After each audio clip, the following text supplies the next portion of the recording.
Welcome students. Last लेक्चरमध्ये आपण post fertilisation changes हा भाग चालू केलेला आहे आणि आपल्याला माहीत आहे की by the process of fertilization there are two products. One is zygote and other one is the PEN. In last lecture we have studied about pen, and that pen is developed into endosperm, and its three types we have completed. Today in this lecture we will see or study in post fertilization changes, that is development of embryo. Zygote develops into embryo.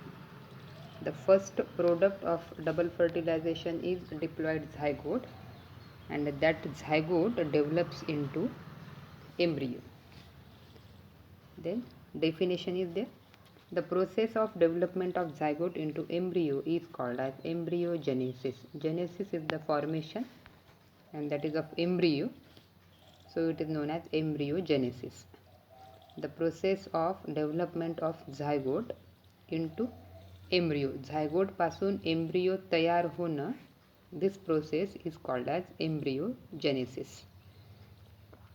The embryo is developed at micropylar end of embryo sac.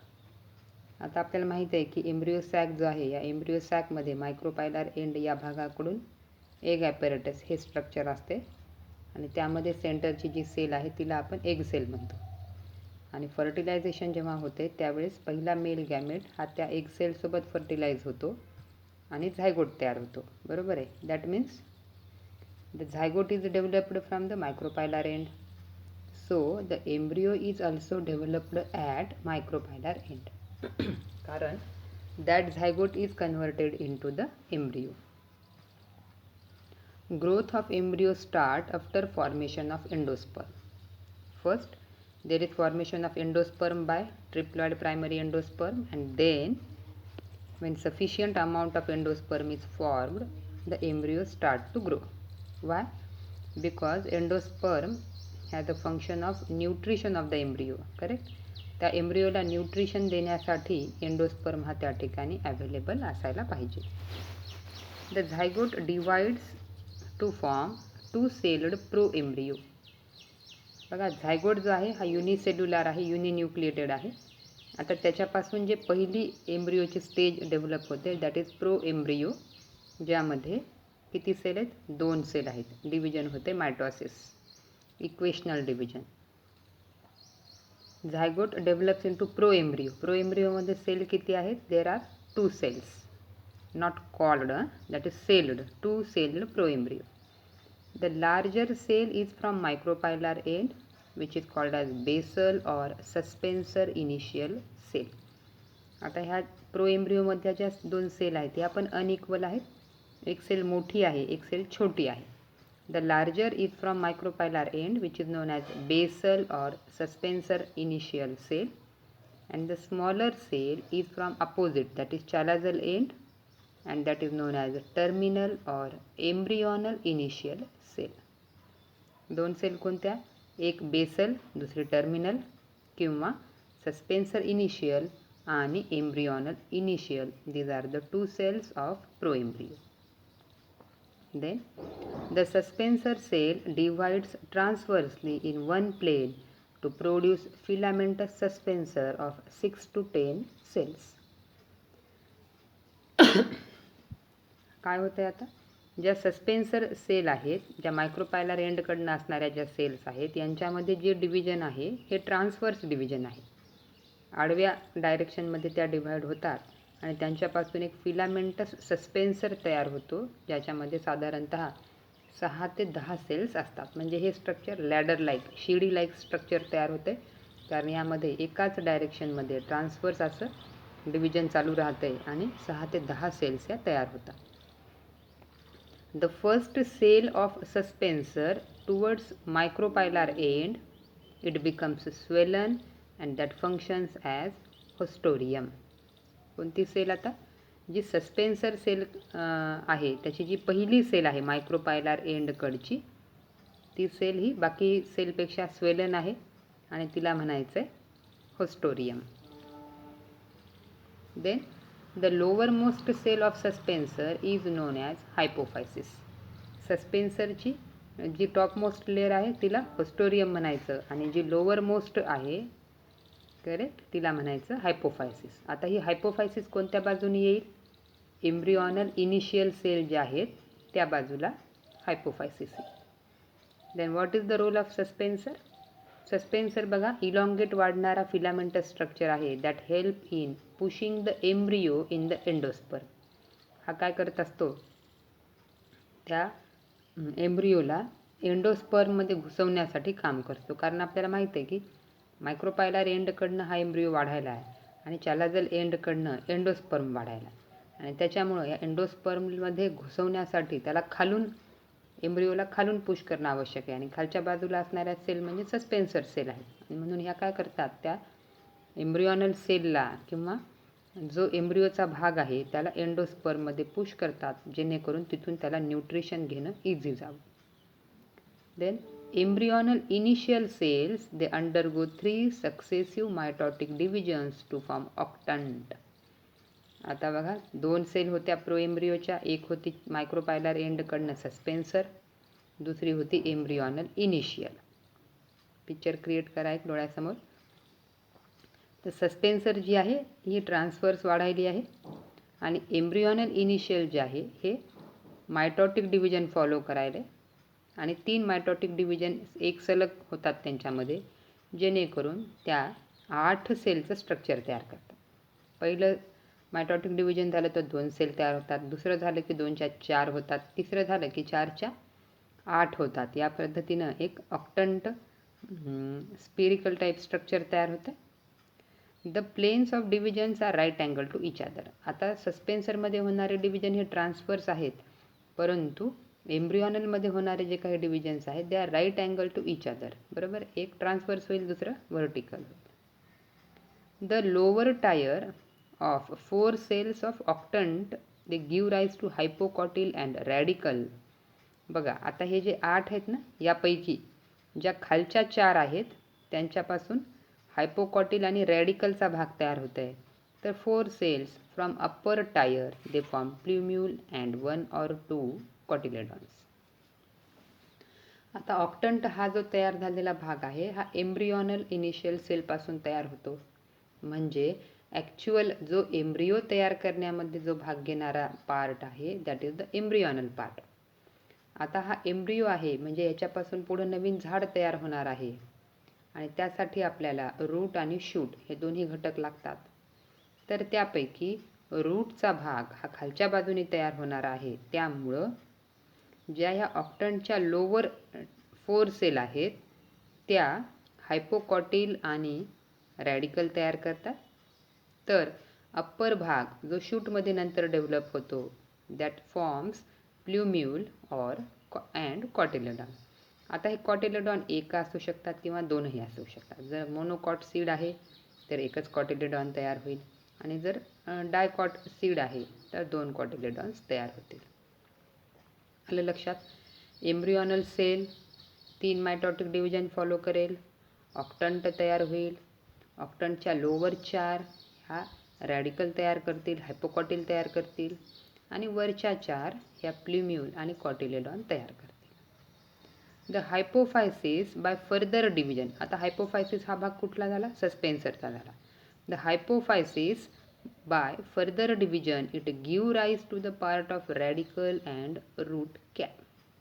आता हायपोफायसिस म्हणजे सस्पेन्सरचा खालचा भाग आणि ऑक्टंटचा जर विचार केला तर वरचा भाग.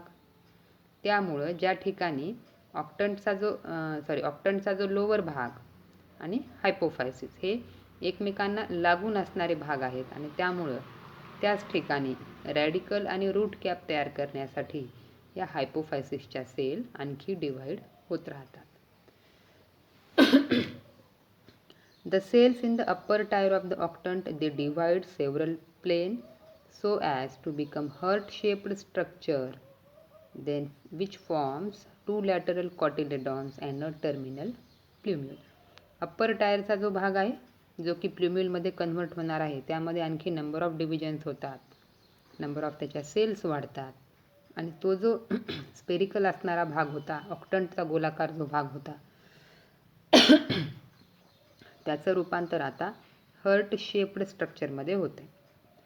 फक्त एवढंच आहे की इथं महत्त्वाचं नंबर ऑफ सेल्स वाढायल्यात आणि हर्ट शेपचं स्ट्रक्चर झाल्यामुळं मध्ये डिप्रेशन आणि साईडला 2 एलिव्हेशन या पद्धतीचं स्ट्रक्चर तयार होते, ज्यापासून पुढे कॉटिलेडॉन तयार होतात आणि एक प्ल्युम्यूल तयार होते. Further enlargement of hypocotyle and cotyledon results in the curvature of embryo. नंतर काय होईल, हा जो हायपोकॉटिल आहे आणि कॉटिलेडॉन आहेत यांचा जो आकार वाढत राहतो, कारण नंबर ऑफ डिव्हिजन चालूच आहेत, यांचा आकार वाढतो आणि ज्यामुळं एक एम्ब्रियोमध्ये कर्व्हेचर किंवा एक वळण असा आकार तयार होतो की ज्यामुळं तो हॉर्स शू शेप्ड स्ट्रक्चर आपल्याला पाहायला मिळते. Then the development of embryo in both in dicot and monocot, they are same up to octant stage. octant stage पर्यंत डायकॉटिलेडॉन आणि मोनोकॉटिलेडॉन यांच्या दोघांच्या एम्ब्रियोची डेव्हलपमेंट ही सारखीच होते.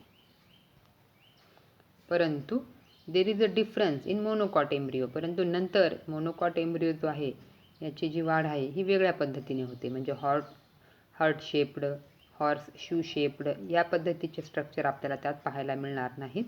तर a single cotyledon occupies terminal position and plumule is lateral. कारण dicotyledon seed जो embryo जो आहे त्यामध्ये 2 कॉटिलेडॉन आणि एक प्ल्युम्यूल असा भाग, त्यामुळे स्ट्रक्चर हे हॉर्स शू शेप्ड दिसते.